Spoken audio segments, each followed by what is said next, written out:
Prabhuji, we are reading the Srimad Bhagavatam. We are on Canto 1, Chapter 6. Chapter 6 is conversation between Narada and Vyasadeva. And the text for today is text 24, Prabhuji. Prabhuji, can you please recite the shloka? Then I'll do the word-to-word translation and purport, please, Prabhuji. Yes. Matirmai nabadhayam na vipadyeta karhichit. Prajasaga nirodhepi pratischa mad anugraha. Mati, intelligence. Intelligent. Mai, devoted to me. Devoted to me. Nibadha, Nibadha. engaged. Gate. Iyam, Iyam. this. This. Na, Na. never. Never. With vipadyate, Nipadyata. separate. Separate. Karhichit, Karhichit. at any time. At any time. Praja, Praja. living beings. Living being. Sarga, Sarga. at the time of creation. At the time of creation. Nirodhe, Nirodhe. also at the time of annihilation. Also at the time of annihilation. Api, Api. even. Even. Smriti, Smriti. remembrance. Remembrance. Cha, Cha. and. Mat, Mat. mine. Mine. Anugrahat, Anugrahat. by the mercy of. By the mercy of. Translation and purport by Srila Prabhupada. Srila Prabhupada ki jai. Translation. Intelligence engaged in my devotion cannot be thwarted at any time. Even at the time of creation, as well as at the time of annihilation, your remembrance will continue by my mercy. Purport. Devotional service rendered to the personality of Godhead never goes in vain. Since the personality of Godhead is eternal, intelligence applied in his service or anything done in his relation is also permanent. In the Bhagavad Gita, it is said that such transcendental service rendered onto the personality of Godhead accumulates birth after birth, and when the devotee is fully matured, the total service counted together makes him eligible to enter into the association of the personalities of Godhead. Such accumulation of God's service is never vanquished, but increases till fully matured. Hare Krishna.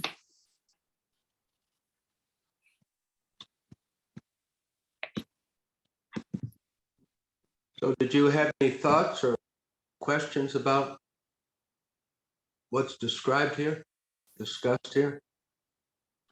So Prabhuji, it is described over here that whatever you do in devotional service is never forgotten, and it accumulates.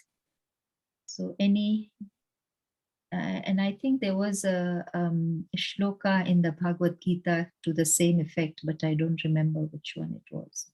That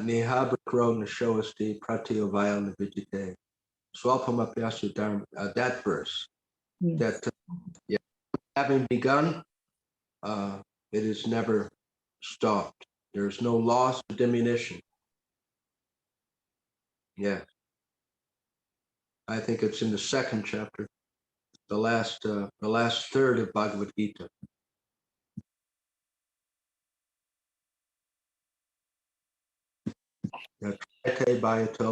Yeah. Have no fear that once having begun, yoga carries on eternally. It is true. Any other? It is very contradictory to what we do. So, for example, if we start dieting and then we stop, we get back to the old, it doesn't remain. Yes, So, even if we exercise, and then when we stop exercising, it doesn't remain. So, but this is very contradictory to what we see in material life, Prabhuji. yeah. You can't go to college and stop after 2 years and get your degree. Although in the case of college, one can start again. That's true. But taking our life as a whole, we may get a degree in this life, but we have to go back to college in the next life. It doesn't go over. Back to school, not even college, back to kindergarten. We have to start Yeah. from the beginning. Start from the beginning. Yeah. So everything life to life is finished. But here we're hearing that our service to Krishna is never lost. It always carries over, although it may be covered. It may not manifest for some time. We see sometimes devotees don't come back to Krishna until they're in the 30s or 40s, and then somehow they become attracted and start their bhakti, even at that age, rather than in their teenage or 20s. Or even later in our case. Yes, yes. So even though it carries over, it's not that necessarily one begins, it manifests immediately, unless we understand from the 6th chapter of Bhagavad Gita, Lord Krishna explains this in some detail, that if one practices yoga for a short while, then one gets a human birth after going to the heavenly planets, born into a Srimatam or Suchinam, a religious and or wealthy family, so that it's easier for one to focus on devotion. And we see many people are born into wealthy or religious families, but they're not always devotees born in our Hare Krishna movement.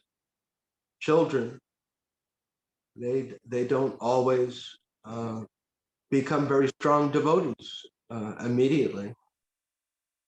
And then again, Lord Krishna says that if we engage in devotional service for a long time, then we take birth in a Vaishnava family.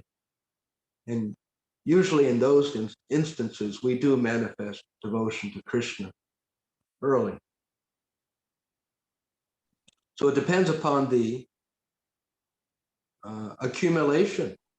In the second canto of the Srimad Bhagavatam, there's a purport, and His Divine Grace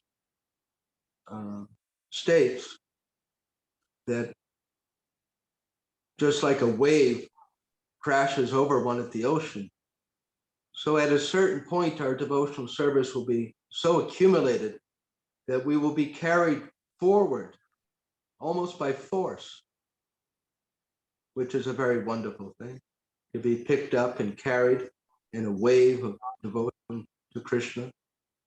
And we see there are some persons who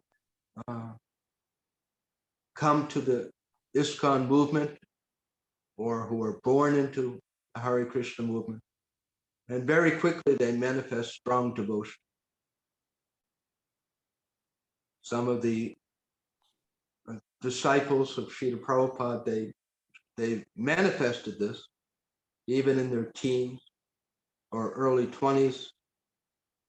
They met His Divine Grace and very quickly became fixed in devotion to Krishna.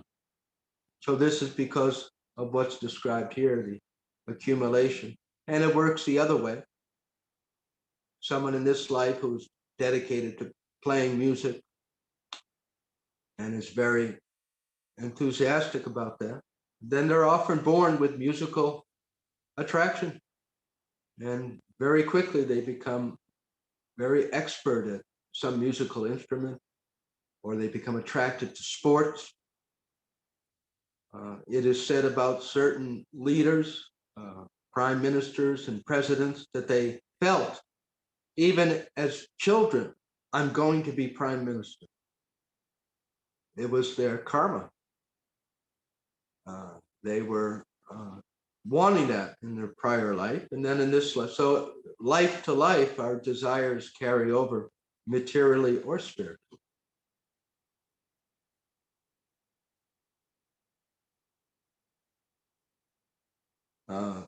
So whatever increases a devotee's desire to serve Krishna is good then, even though it may not seem good.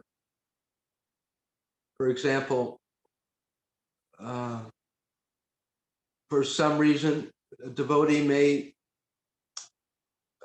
find themselves in a situation where they can't serve Krishna as much as they did before. Perhaps they did a lot of service in their youth, and then they were in college and got married, and they may feel bad, frustrated that, oh, I'm so drifted away from my former devotional activities. So although it may be frustrating, the devotee may even become sick and not able to do service, or somehow end up in jail. So that's not pleasant, to want something and not be able to have it. But if we think about it, it's a good thing in the sense that their desire is for Krishna is intense in those situations. I really wish I could go to the temple, but my work is keeping me. My work is keeping me. Now imagine if we leave our body with that kind of mentality. Oh, I really want to go to the temple. So that's what will happen. We will be young child and we will want to go to the temple. So sometimes Krishna will do that. He explained that to the gopis when he disappeared. They came to meet him in the evening, and they were sporting with Krishna and they were enjoying themselves. And then he disappeared, and they could not find him. Very special, mournful prayers of the gopis, losing their minds, having lost Krishna. So they asked him, why do you do that? And he directly said, to increase your desire for me. And also in this narration here, we may remember that Lord Vishnu explained the same thing to Narada, that Narada Muni, or it may be coming up, but you are not fully purified to see me all the time, but I am just giving you a vision of me to increase your attraction. So Krishna does that with devotees, with us. Sometimes he allows us to really feel happy chanting Hare Krishna or seeing the deities, and then other times not, so that we have to struggle for Krishna. We have to, we're challenged. Do you really want me? How much do you want me? And Krishna explains that these are tests of our sincerity. And as we pass these tests, then he grants us more ability in devotional service. And Krishna, Maya will test us. Do you really want Krishna, or do you want your career? Or do you want to be so much focused on your career that you abandon sadhana, or whatever it may be? Maya knows exactly what might attract each devotee more than another devotee.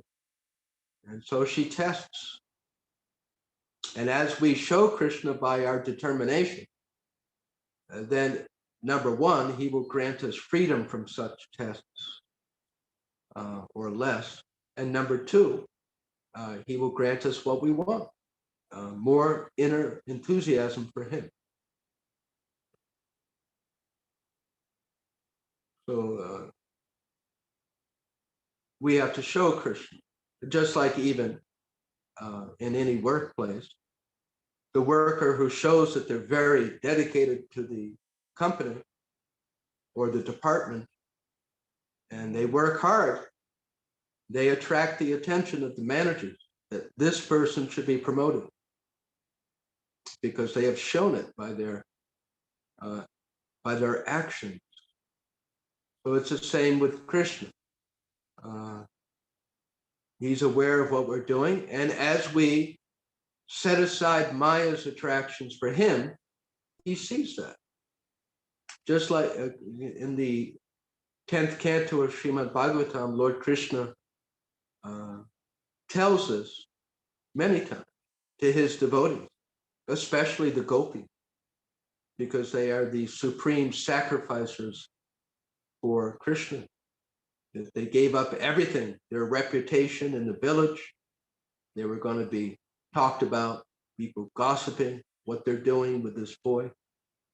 And they set aside even their family responsibilities, everything for Krishna. And because they gave up everything to have Krishna, Krishna gave himself to them. So Krishna gives himself to those who show that they really want him. For us, our efforts and passing through challenges to follow the four-regulated principles and to chant our prescribed rounds, those are our tests. And Krishna is watching to see how much you want me.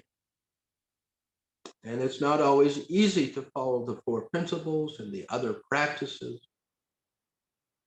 But as they say, no pain, no gain. And we will gain Krishna by that. In the Bhagavad Gita, also in the 2nd chapter, you may remember, it says that one can control one's desires by experiencing a higher taste, a higher pleasure. By having spiritual pleasure, it is much easier to set aside the material sensuality. But Krishna is not going to give that higher pleasure to someone who's going backwards and forwards. So this can be a kind of encouragement to devotees that you just keep being strict and show Krishna that you want that higher spiritual pleasure, and he will give it to you. Just like a promotion. And so we hear the prayers and the writings of the great devotees of Krishna, of Lord Chaitanya, how they're swimming in an ocean of joy, swimming in an ocean of ecstasy. Narada Muni explained it to Vyasadeva, how all his senses were overpowered by feelings of ecstasy, by experiencing Krishna. So that's available to all of us as we show Krishna that's what we want.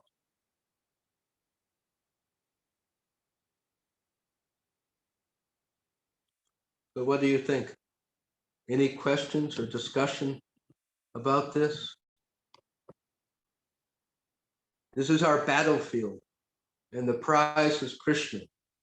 Our senses are like the enemies. Our sensual desires are like the opposing soldiers.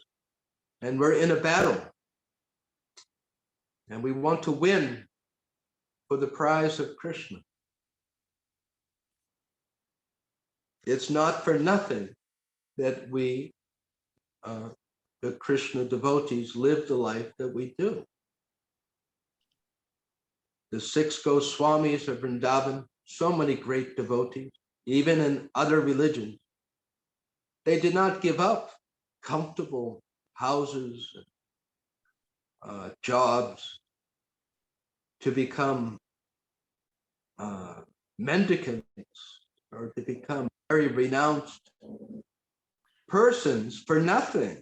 Anandam Buddhi Vardhanam, swimming in an ocean of inner spiritual joy. Cheto Darpana Marjanam, Baba Mahadavagi Nirapanam.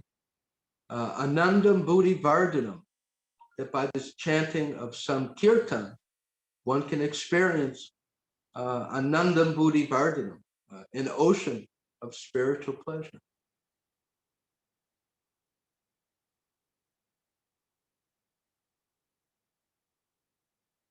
And so here we're hearing that birth after birth,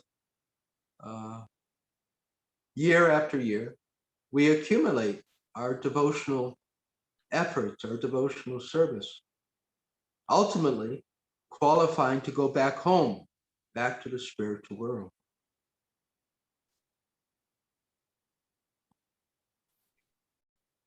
Srila Prabhupada writes, the total service counted together makes him eligible to enter into the association of the personality of Godhead. What a wonderful achievement. What greater achievement could one have than to end the cycle of repeated birth and death, end the cycle of repeated births in this material world, so much suffering, and to re-enter the spiritual atmosphere, which is eternal and full of bliss and full of love and full of happiness. Tad vashayate suryo na shanko na pavaka yad getva navartante tadam padamamama. Lord Krishna described that abode of mine is not illumined by the sun or the moon, nor by electricity. In the 8th chapter of the Bhagavad Gita, Lord Krishna describes his transcendental realm, that when everything in this world is destroyed, that part remains as it is. It is sanatana, eternal. So we need to hear about the spiritual world. In the 10th canto of Srimad Bhagavatam, there is the Leela when Nanda Maharaj, the villagers of Vrindavan, they go to celebrate Shiva Ratri one year. And Nanda Maharaj goes to bathe in the Jamuna early in the morning, but it's too early according to rituals, and he is captured by the servants of Varuna, the demigod of water, because of violating the injunctions. So Lord Krishna rescues him, and the residents of Vrindavan are amazed to see the demigods offering prayers to Lord Krishna. And so they ask him that you must be Narayan, you must be Lord Vishnu, you are the supreme personality of Godhead. Are you going to take us to the spiritual world? And it's described there that Lord Krishna gave them a vision of the spiritual world. So there, Srila Prabhupada writes that most souls in this material world, most souls all over this earth, in the different countries, in the different continents, different villages and towns, they are forgetful of the spiritual world. They are thinking that this material world is all there is, or possibly there's some kind of heaven after this life. And they are in darkness. But the devotees are very, very fortunate. Lord Krishna is very eager to give people information about the spiritual world. Srila Prabhupada writes in that same pastime that Lord Krishna wants everyone to come back to the spiritual world, to know about the spiritual world.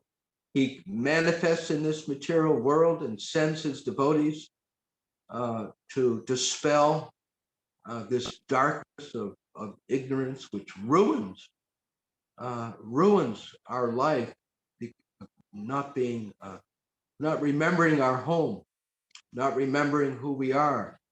So we are so very, very fortunate. And by hearing about the spiritual world and hearing about Krishna, we become attracted to go back to Krishna. That is our goal. The devotees would sometimes ask Srila Prabhupada, should I desire to go back to Godhead or should I just desire Krishna Prema? And he said, for you, you should definitely desire to go back to Godhead. There's nothing wrong. That is a spiritual desire. It relates to us as who we are. So we should want to go back to God. Any questions or discussion?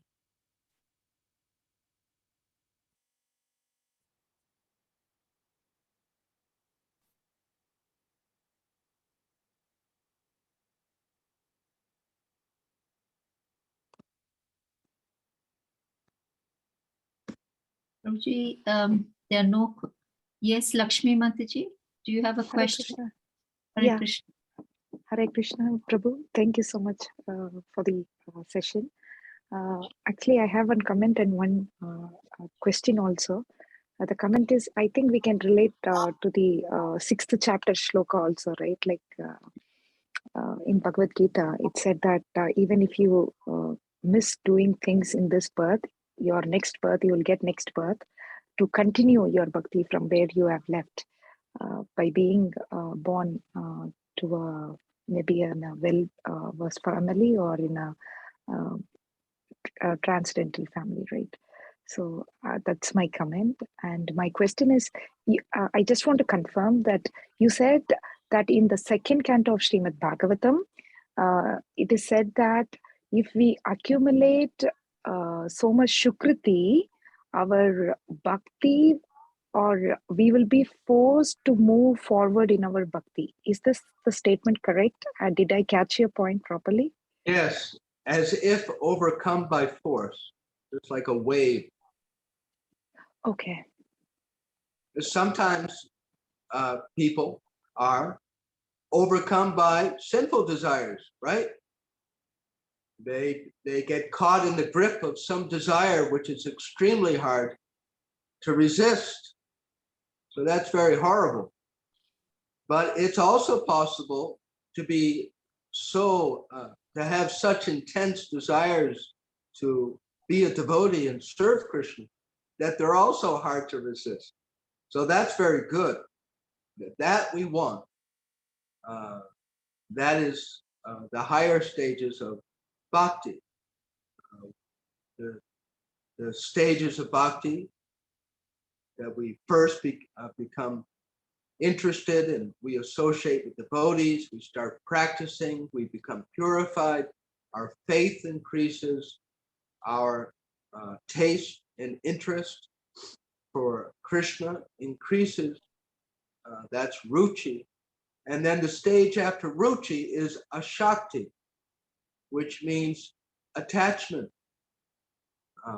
It is said that as we reach that stage more and more, our devotional services will become easier because we will have more natural, spontaneous attraction to hear about Krishna and chant about Krishna and offer him service. So that is ashakti. So there's also spiritual attachment. We experience material attachments for sure, but there's also, that is the opposite side of the spirituality. So as we awaken and as we accumulate sukriti, transcendental sukriti, our spontaneous desire to serve Krishna increases. Okay, There are Prabhu. descriptions in the Chaitanya Charitamrita describing Lord Chaitanya Mahaprabhu and some of his other followers, how they became mad, like madmen. We see people doing mad, crazy things in this world because they're just overcome with crazy desires. They call them crimes of passion. Just in a mood of passion, someone murders people or commits some other crime. So the followers of Lord Chaitanya, they're also mad, but they're maddened by love of Krishna. The gopis are described as being maddened by feelings of love for Krishna, almost like crazy women. So that is good. So that is something to look forward to. When devotees ask Srila Prabhupada, how can I know if I'm making advancement? He would often answer, by your material desires going down and your attraction to Krishna going up. It's a simple way that we can get some idea if we're making advancement.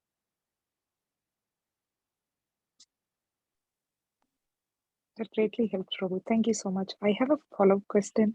Like, I'm not that in that stage, but I just want to clarify. So now we are attending so many classes, we are trying to do so many services.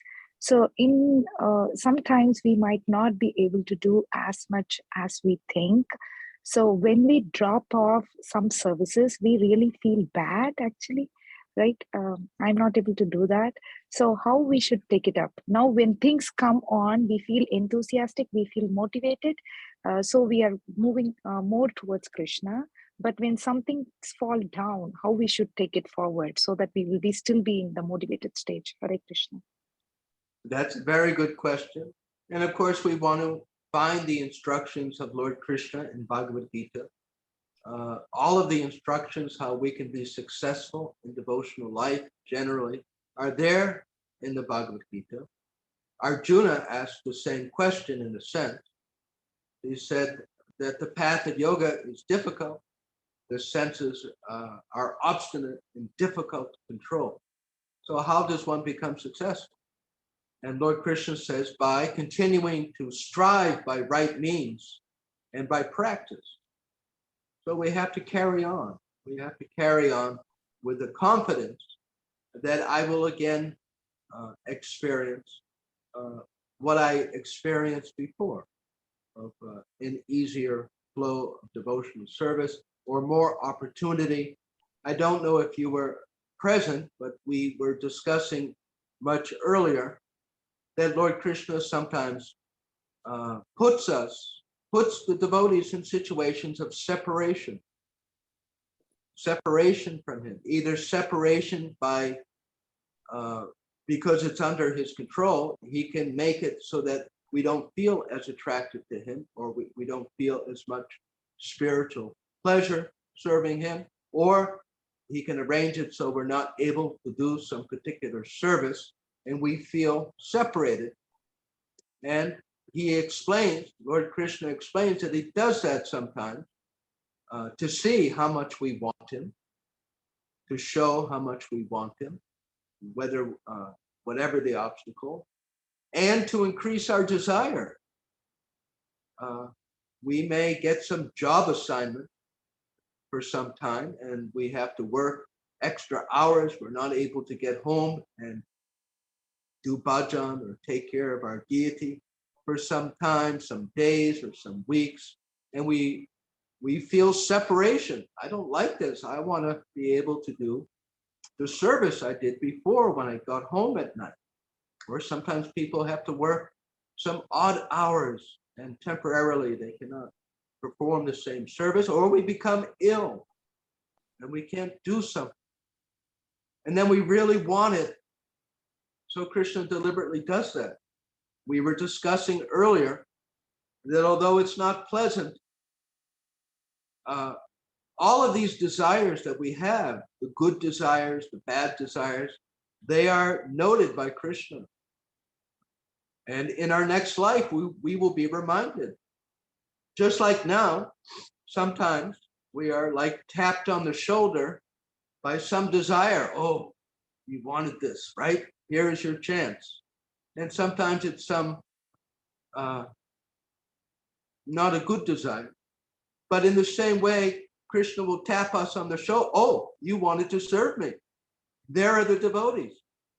There's a chance to serve. And we'll, oh, yes. So that is being overcome by force. That's kind of like an example of that. that our previous desires become awakened, our previous desires to serve Krishna. So it's noted. We have to push on and show Krishna, I do want you, whatever the difficulty, whatever is happening, I'm still going to serve you through thick and thin. Krishna wants to see, if I give you this or if I don't give you this, are you going to still serve me? How much do you want me? Just like a woman, if she's intelligent, sometimes she will test her boyfriend or fiance how much he really wants her. She will deliberately do something to see, oh, now you're not having this, or this is not happening. What is really your love for me? Or the other way around. So we want to see, Krishna wants to see what your heart really is. You know, words are cheap, but actions really show a person's soul.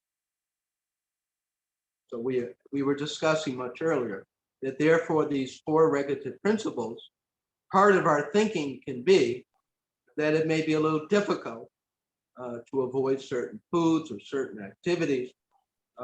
But let me show Krishna, I want you. This is how we show Krishna we want him. Just like when we, even though we may not feel like it, we hear about Krishna anyway. That's very important. When we sit down to hear Srimad Bhagavatam or Bhagavad Gita, or we hear a lecture, it is not only like some academic learning something, or it's not, of course, it's devotional service, but it's also a way of showing Krishna, I'm interested in you. That's how Krishna looks at it. Even though our mind may be, I want to go eat this thing, I want to go sleep, I want to go here, I want to do this, but we're still dragging our mind back to chant our rounds. We're dragging our mind back to hear the lecture. So we may think, oh, I'm such a weak devotee, I don't have much, look at all these other desires. But Krishna doesn't look at it like that. He looks at that, oh, even though so many temptations, this devotee is still chanting my name. This devotee is still following these principles, although just like in an office work, some other co-workers may bring certain food, which look very tasty, and we may not be able to eat them. They have eggs in them or something. So it may be tempting, but I only eat foods that are offerable to Krishna. That is my devotion to Krishna. And Krishna sees that. It is a sacrifice. We talk about sacrifice. So sacrifice means to give up something for something else. So we should never think that Krishna doesn't know our sacrifices, the big sacrifices, the small sacrifices. He knows. That is our love. We may think, I don't feel love, but that is a kind of love. It's obedience. And we're being obedient because we like Krishna. We want Krishna. It is a kind of love. So Krishna knows that, and he will reciprocate. We remind each other about that. Krishna will reciprocate. He will give you more spiritual pleasure for the bhakti activities. He will give you more ability to resist Maya. See, what it can work, what happens is that if we give in to Maya too many times, we don't try hard to follow the principles, then Krishna will think, oh, they really want that. They don't want me. I'm going to help them learn that that's not going to be a source of happiness. And he may let us sink down. We see sometimes devotees fall away and they get involved in sinful activities. And it is a kind of disciplinary measure. Krishna lets them try to be happy by what they think will make them happy. And he arranges it so they get burned. No, I don't like it. Take me back, please. And the devotee may have to struggle to get back. So it works the other way, that the more we show Krishna we want to be pure, he will give us the ability to be pure. And he will also not tempt us as much. Not he, but Maya Devi, understanding Lord Krishna's desire, when she sees that the devotee is not giving in to temptations, then she will stop bothering them as much. That's another way of looking at anartha nivritti. Anarthas means a different, psychic obstacles, desires, unwanted thinking patterns. So sometimes they're so thick, and gradually Krishna removes them. It is Krishna who removes them.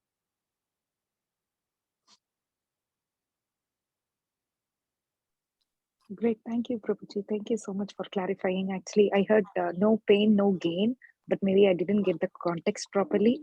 Sorry for my inattentiveness. Hereafter, I will attend with more attentiveness hereafter. My apologies. And thank you so much for your clarification. Hare Krishna.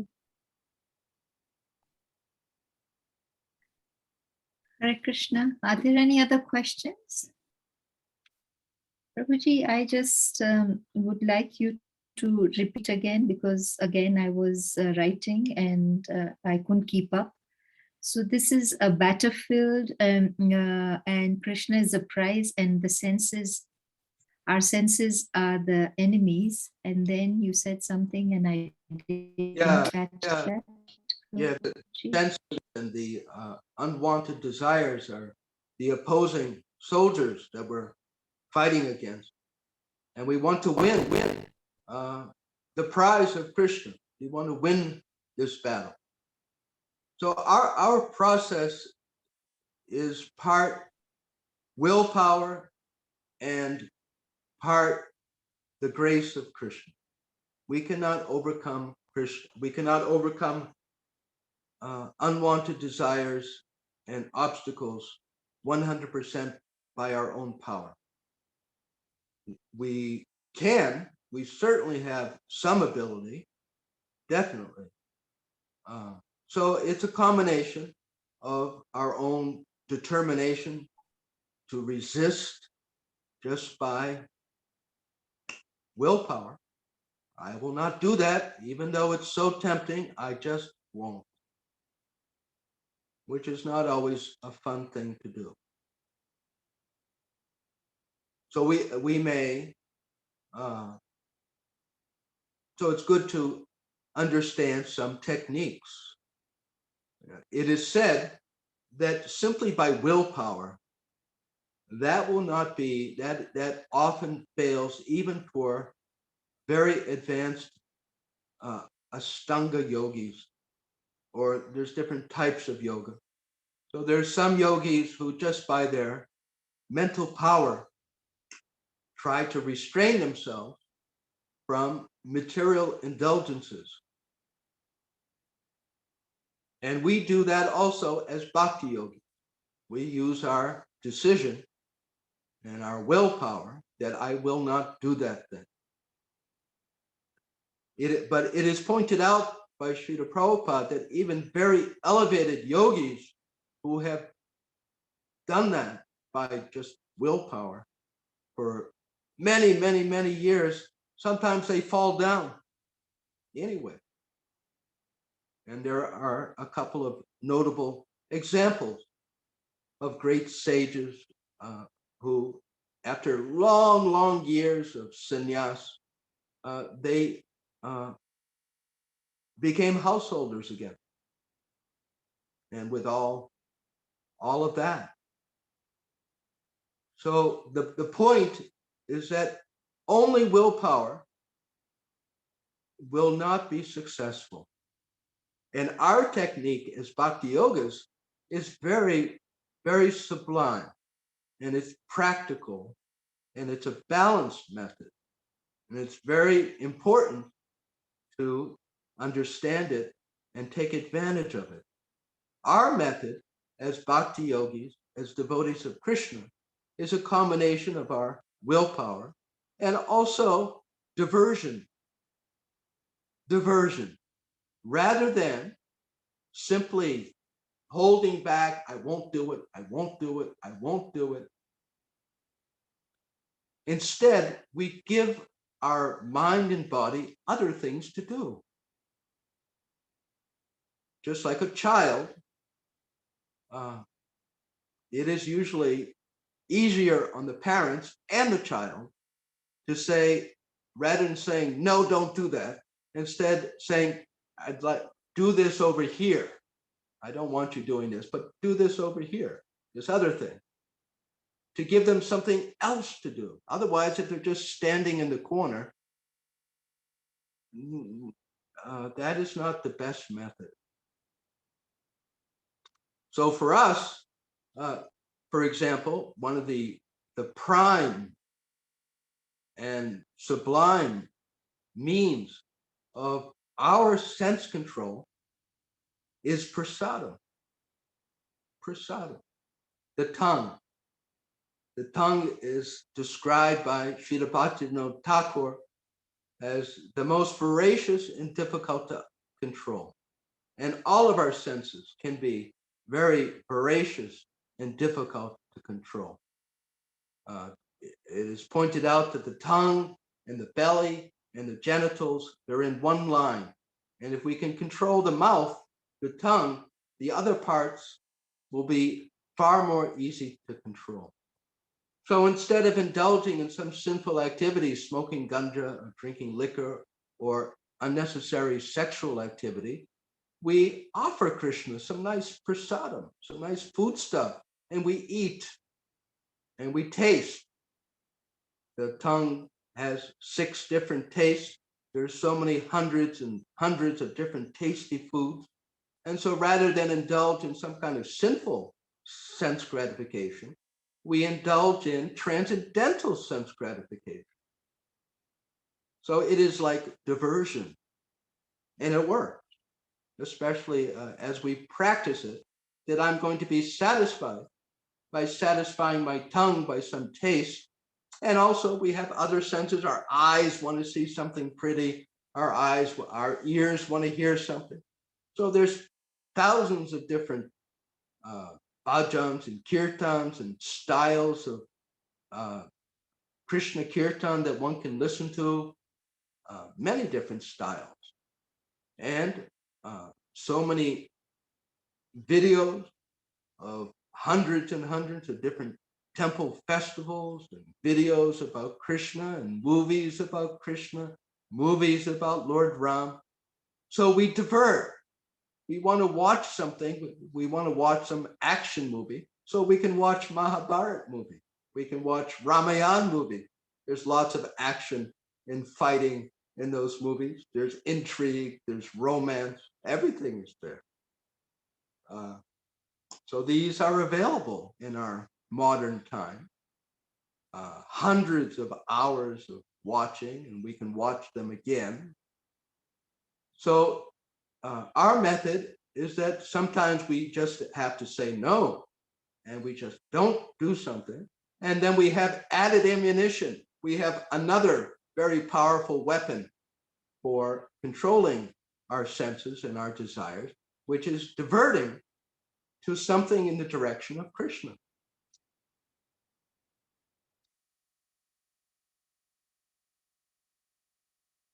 So this is our way of success in the battle against the senses and our desires, our material desires.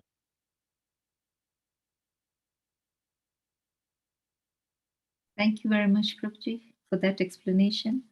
Prabhuji, kindly, we still have the time, and if you don't mind, Prabhuji, kindly describe the Golok Vrindavan or Godhead that we are supposed to go to. You said there is no sun there, there's no moon, it's not illuminated by electricity. Yes, so, we hear about the spiritual world, of course, from the Vedic scriptures. There are general descriptions in the Bhagavad Gita, in the 8th chapter, also in the 15th chapter, there is description. And within Srimad Bhagavatam, in the second canto, especially, and then again in the fourth canto, there are sections that give very detailed descriptions of the spiritual world, how it is full of variety in color, spiritual forms of animals, plants, flowers, and sky. It is like what we see here, but it is eternal and hundreds of times more brilliant and colorful and very, very opulent. Everything there is extremely beautiful. The flowers, the trees, the animals, the sky, very, very beautiful and attractive. And everything is made of chintamani. The spiritual world is made of consciousness. Just like our computer is made of plastic and glass and pieces of metal, and our clothes are made of cloth. So the spiritual world is made of Sat Chit Ananda, of consciousness. Everything is a person there. The trees are persons, the cows are persons, the deer are persons, your clothes are persons. Everything is conscious in the spirit. And there is no deterioration. Nothing deteriorates. Nothing grows old and becomes weak. Everyone has a youthful appearance, as if around 16 years old.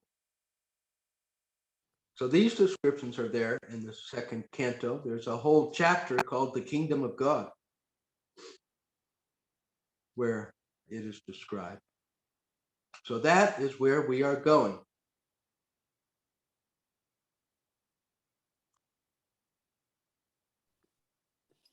And it is a place full of love, unconditional love.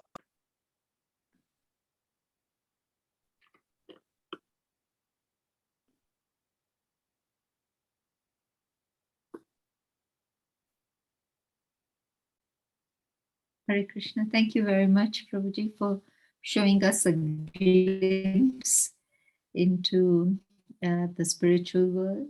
Are there any questions? Prabhuji, we still have some time. Can I ask a last question, but not pertaining to today's topic? Yes, yes. Prabhuji, if you have deities at home, and then if you are going to a temple and staying there for 4 days, do you take your deities? If it's convenient, if they're small enough. Otherwise, the general practice is to put them to sleep if there's no one to take care of them. And then you explain, I'm doing this thing. I will be back to take care of you very soon.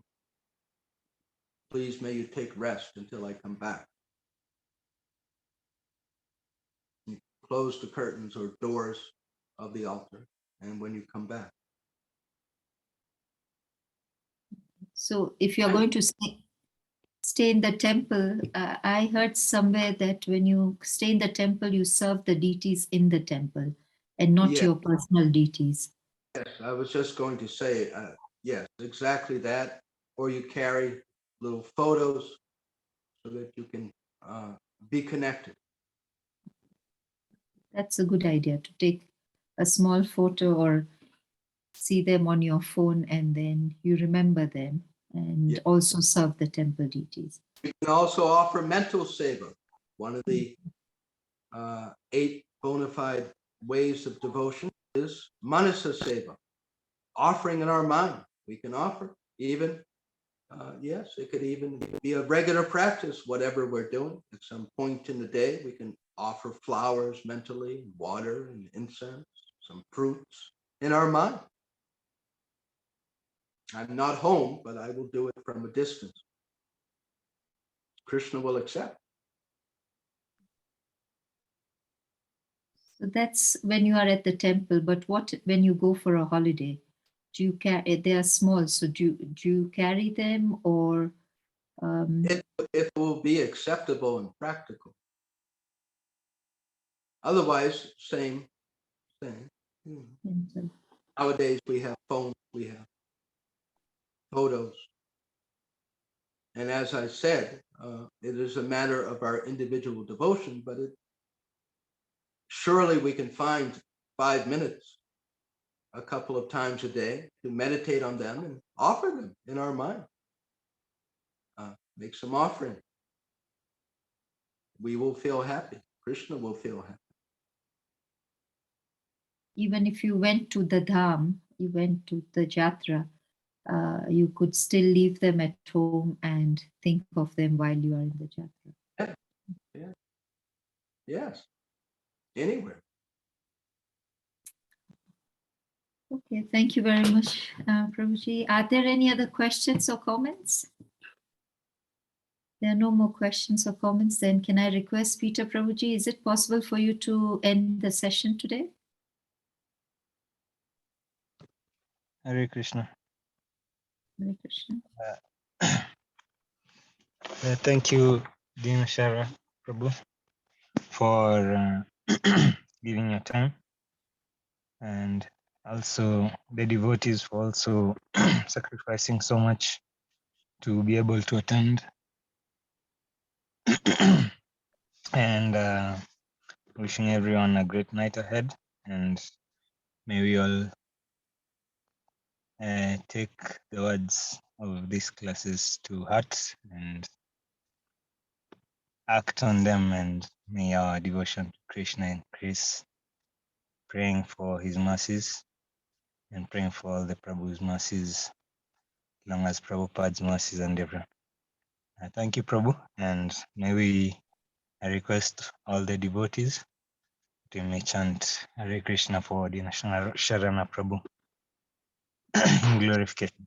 Hare Krishna, Hare Krishna, Krishna Krishna, Hare Hare, Hare Rama, Hare Rama, Hare Vanchakalpatarubhyascha kripa sindhubhaya vacha patitanam Vaishnavebhyo namaha.